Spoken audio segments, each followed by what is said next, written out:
Yeah, hi, I'm here. Good morning. Sorry for the slight delay. Needed to press a few extra buttons and click some stuff.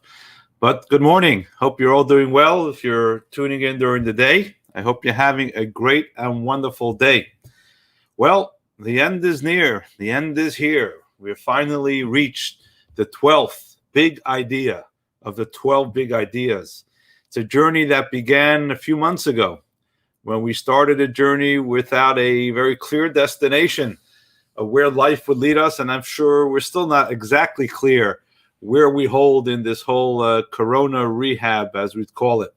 But one thing is clear, that we have achieved our goal of discussing the 12 big ideas, which we'll discuss today. But before that, I want to remind you, well, not remind you, but actually announce that Lubavitch of the Greater Delaware Valley next Tuesday, that is the 23rd of June at 7:30 p.m., there's going to be a Zoom commemorative event. That's a new thing, a Zoom commemorative event in memory or in honor of the Rebbe's Yahrzeit. We always get together in a location, somewhere central location in the Delaware Valley. But today, this year, the central location will be on Zoom. Stay tuned for more details, but circle in that time and date. It'll be a very exciting program. My dad, Rabbi Shem Tov, the senior rabbi in Delaware Valley, will be addressing the crowd, as well as a dialogue with Joseph Telushkin, the very famous author and writer of the book Rebbe, who will share different experiences, and we'll actually be able to be dialogue with him. We'll be very interactive. So stay tuned. One more question, one more announcement before we go in is that the end is near, and we're about to conclude this week the series of the 12 big ideas. And I'd like to hear from you, my dear friends, what you suggest would be. Can anybody hear? I see there's a message. Can you hear? I can't. If someone can text me that they hear, I'd greatly appreciate it. And not text, or put a comment.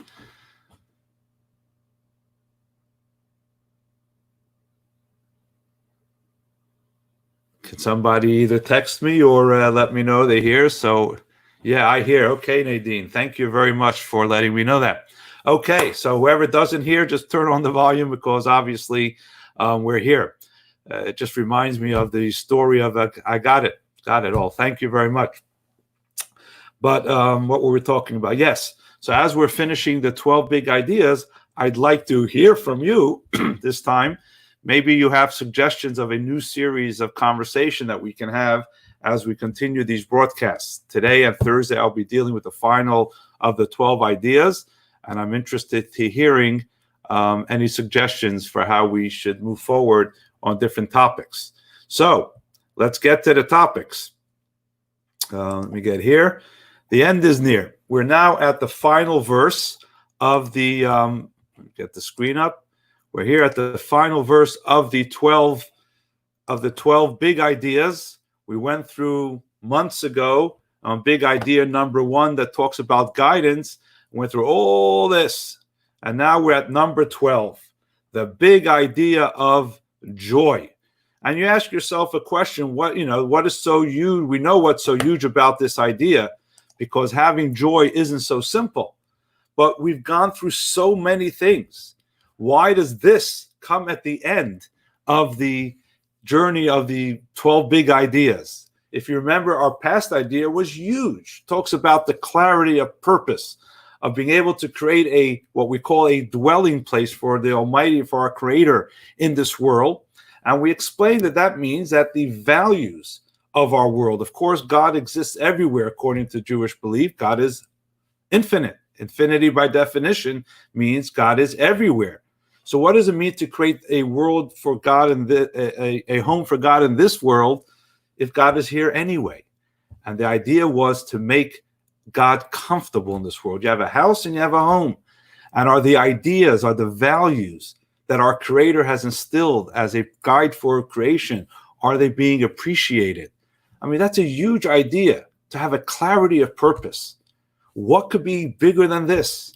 As we again explained last time, and let me remind you, you can go to our classes on Jewish Center /recordings, and you'll be able to get the previous big idea, which was huge. The idea of creating a dwelling place for God, the clarity of purpose, the focus of purpose. What else do we need to get us motivated? What could be the 12th big idea? And the 12th big idea, as we discussed, is the idea of joy. The idea of not just doing something, but doing something with happiness, doing something with an excitement. We all know there's a difference when you do something or do it with excitement. I mean, we've gone through a pretty intense journey. We talk about the soul. We talk about oneness with God. We talk about working hard. We talk about the creative process. We talk about reaching out to other people. This is hard stuff. This is hard work to make an impact on somebody's life. This is really serious. And here we finish off and saying, this is all great, but you need to do it with joy. And the reason why we say this is because although a person may be committed to doing the right thing, but you know what? Doing the right thing sometimes is hard to do. And sometimes, we know what's right, but we just want to have fun. We just want to enjoy life. Why do we always have to be instilled with a purpose? That good Jewish guilt. You have to do this. Well, why do I have to do this? I'd rather do something else. And the truth is, you don't have to do this. God gives you the choice to do it. And when he asks you to choose to do the right thing, do the right thing, even if you don't enjoy doing it. But remember, doing the right thing with joy will bring you even to a greater level. You see, joy is not a luxury. There are sages teach us that simcha poretz geder. Joy allows you to break through barriers. Joy allows you to do things that you cannot do if you're not joyful. So even if you decide to do the right thing, but if you're not doing it with joy and happiness, you're not doing it completely. You're not fulfilling the ultimate purpose and the ultimate measure in which you can achieve.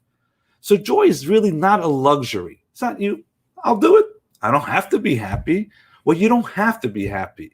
But if you're not going to be happy, if you're not going to find a joyful way to do something, then you're not going to be doing it completely. And true joy happens when you do something completely. But you need joy to do something completely. There's a saying that if all the rabbis and if all the Jewish leaders and if all the machers, the knackers in the Jewish community would just get into one room and decide on something together, the Mashiach will come. But there's one problem. You need the Mashiach to bring all the rabbis and all denominations and all leaders into one room. And the same thing is with joy. If you want to be really joyful, reach your ultimate ability. But to reach your ultimate ability, you have to have joy. So this is what I want to leave you with. Happiness is not a destination. Relevance is the destination. Happiness is the tool to reach that relevance. Again, happiness is not the destination. Joy is not the ultimate state of being. Happiness is the tool to bring you to that state of being. Joy is the tool to open up the final barrier that you can shine as much as you can. And there's a story that I shared recently. And before I share the story, let me share with you the actual big idea as it was explained in the 12th verse, right? And that is, King David says, the Jew should rejoice in their maker. Yismach Yisrael ba'osaf. That's a verse in Psalm. And in the Tanya, it explains what this means. What does it mean, rejoicing in your maker? There's two explanations here. One can be that just be happy that you have a creator. Rejoice in the fact that you have a creator. But the Tanya takes us a little deeper. That every Jew should share in the joy of God, who rejoices and is happy in his home in this world. Let me repeat that. Every Jew should share in the joy of God, who rejoices and is happy in his home in this world. So it's not just about being happy that we are with a creator. or that we have a creator. It is about rejoicing in what makes your creator happy. And as we discussed in the previous idea, that what makes our creator happy is when this world, this physical and material world, becomes a home to his presence. And to be able to achieve that, we said, you need joy. You need to do it joyfully. Because just to do something because you have to do it won't get you to where you need to be. And I want to conclude with sharing a little story of how this can impact you practically today.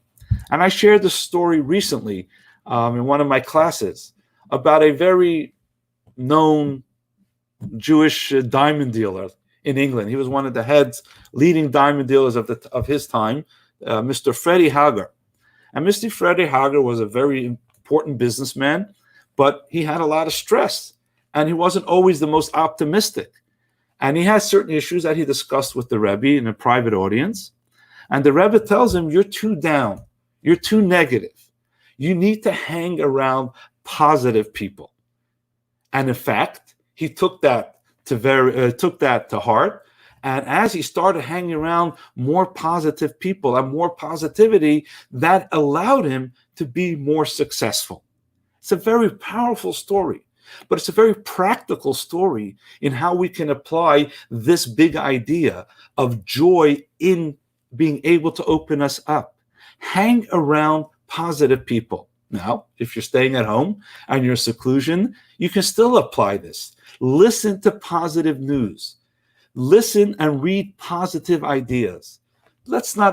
We don't put our head in the sand. We know there's a lot of negativity going out there. But think for a moment, where are you receiving that information from? You're not in your home, hopefully, and it's full of negative energy. That negative energy is coming from the news reports of what's going on around the world. And there's truly a lot of challenging and troubling things that are taking on. But the same way you choose to bring in information about the negativity, you can find information about positivity. Not that the negative issues don't exist, but try to build up positive information. Try to build up positive ideas. That will give you the better tool to deal with what's negative around us. This is why this is so huge, this idea. Because joy is not a destination. I will be happy because when I reach a certain destination. No. Joy is the tool, and it's a tool that you can build. You can consciously bring joy into your life. And when you do so, you will have the tool to reach and deal with life in a greater fashion. And it doesn't take a lot of work. A little bit of light dispels a lot of darkness. While you read the news, and as I said, don't put your head in the sand. There are serious issues going on that we have to deal with. But don't allow it to consume you. Leave a space in your life. Leave a space in your day where you feed yourself with positive ideas and positive news. Take one thing today that maybe has a little bit of a negative twist and find a positive. Find something positive that you can hang on. And if you can't find something positive within a negative, switch channels for a moment. Bring in positivity into the things that you do, and you will have the tools to move forward in a greater and more exciting fashion. Tuesday, when we conclude this idea, we will take this idea and pathways to joy a little deeper and understand what does it really mean to rejoice in your Creator's joy. Is that some mystical, abstract, detached idea, or is that perhaps the most powerful and important tool, an idea that Judaism offers us, which is why it comes at the end? Because once you have reached all these powerful ideas, the most powerful, challenging as well, but most powerful gift of our faith is to understand the idea of rejoicing in your Creator's joy. But for now, I think we've got our work cut out. Focus on positivity. Realize that everything you achieve can be achieved that much more if you introduce positivity, joy, and happiness into what it is that you're doing. And once again, I want to ask you, if we have a few moments, about any ideas that you have how we can continue this series next week and the weeks going forward. Maybe bring it to you to the next show, post it on your comment section, and we can interact and share it with each other as well. I want to wish you a good day, but before we sign off, I see here a very good question, by the way. How do you make yourself happy or joyful if you are not? That's a great question. How do you make yourself happy or joyful if you are not? And the answer is, because you are not, focus bit by bit on joyful ideas. It won't become a happy-go-lucky person, but start incorporating joyful ideas. And think about it for a moment a day, and then 2 moments the next day. It is an exercise that if we exercise our happiness and joy muscle, it will work and it will be effective.